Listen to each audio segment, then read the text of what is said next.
Welcome to Classroom 2 Courtroom. Here's your host, Scott Benton.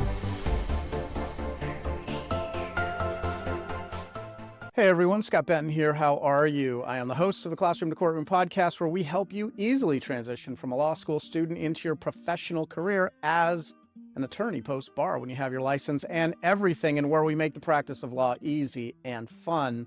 Now today we're going to answer the question of, does a client always tell you what they want? Does a client always tell you what they want? Are you a law student or recent graduate waiting for admission to the California bar and eager to gain real-world legal experience? Join the Legacy Lawyers' coveted associate programs in sunny Southern California. Our hands-on spring, summer, and fall programs provide opportunities to dive into high-stakes probate litigation. If you aspire to litigate and thrive in an America First culture that values God, family, and country, we want you on our team. Don't wait, space is limited. Call 714-766-0457 to learn more about this exciting opportunity.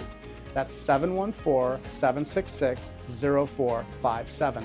Elevate your legal career with the Legacy Lawyers. When you start working with a client, there's this assumption that they're going to come in, they're going to sit down with you and have a conversation, they're going to lay out their entire situation, and they're simply going to tell you exactly what it is they want. Now, sometimes that's true, maybe even a lot of the times that's true, but is it always true?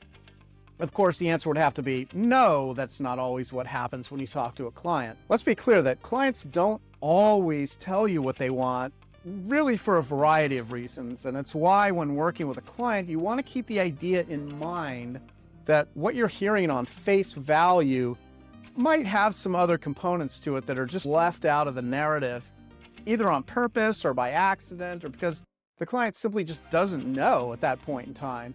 So let's look at a couple of the reasons why a client would not always tell you what it is they want. Let's go through a short list and let's get the most deliberate and purposeful reason out of the way off the top, which would be that your client is not really operating out of a sense of justice.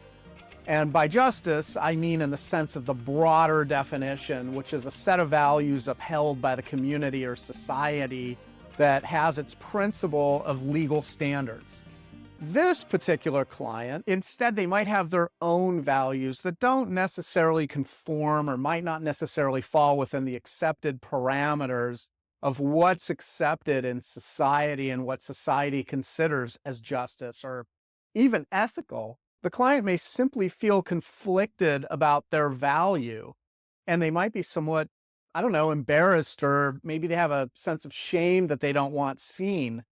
So in working around these more emotional or psychological barriers, they won't necessarily come right out and tell you what they want because they might fear that it makes them look bad. So they might be possibly waiting for you as their attorney to advise them on what their options are, what directions they can go. And then from those, they're going to pick the option that allows them to achieve their goals that they're not necessarily stating. Now, in the next example, a client might come in and simply not know what they want. This is something they wouldn't need to necessarily hide from you, and they'd probably just tell you up front that they don't know what outcome they're looking for. It's possible that they could themselves be in a highly charged mindset that causes them to more or less shut down, and it keeps them from thinking clearly. Whenever someone's under a high stress situation, that's what tends to happen. Or maybe they're just simply looking for answers on whatever the law says that are their options. They want to talk through their problem with you as their attorney. They want to make an appropriate plan from that discussion on how to move forward with their legal objectives. Now, another similar reason people aren't going to tell you what they want is because it might be the first time they've hired a law firm and they have little understanding of how the legal system works.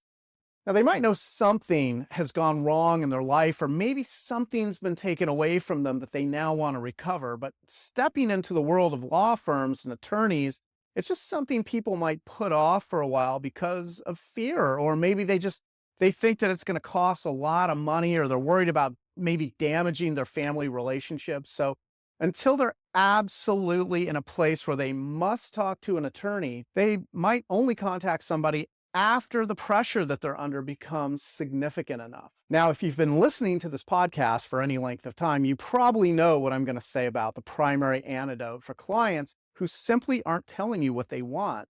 And it may be for reasons of embarrassment or shame, which is to focus on building that relationship with them. As with any of the work you do with clients, and it's something that we say at the law firm that I work for, it's build relationships and all else will follow. When you've got a strong relationship established, then a strong foundation of trust is formed. Then the embarrassment and the shame, if they happen to have those feelings, they're more likely to tell you exactly what they're looking for in spite of those feelings. And that's the golden moment where your to-do list is going to suddenly fill up.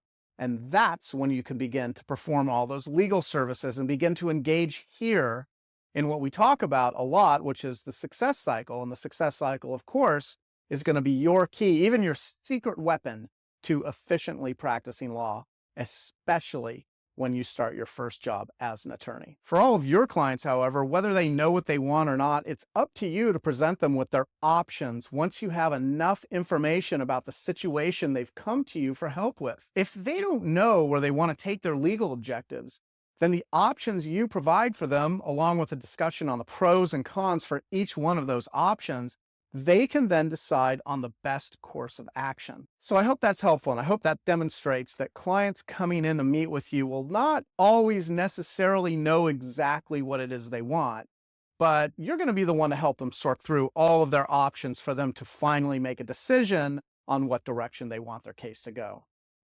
I'm Scott Benton. I'm the host of the Classroom to Courtroom podcast. Thank you so much for listening to this episode. If you like this podcast and you'd like to get notified whenever we post a new episode, you can go to our website. Our website is classroom2courtroom.com. That's classroom, the number 2 courtroom.com. You can leave us your contact information. We will send you an alert whenever we post a new episode.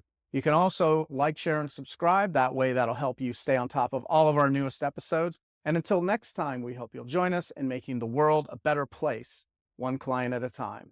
Thank you so much. Thanks for joining us on Classroom 2 Courtroom, the podcast designed to help launch your first-time legal career. If you have any feedback or ideas for episodes you'd like to hear, you can always find us at classroom2courtroom.com, where you can leave comments, ask questions, and even join our online community. And always remember, by becoming an excellent and confident practicing attorney, you actually make the world a better place. Now get out there and master the art of practicing law.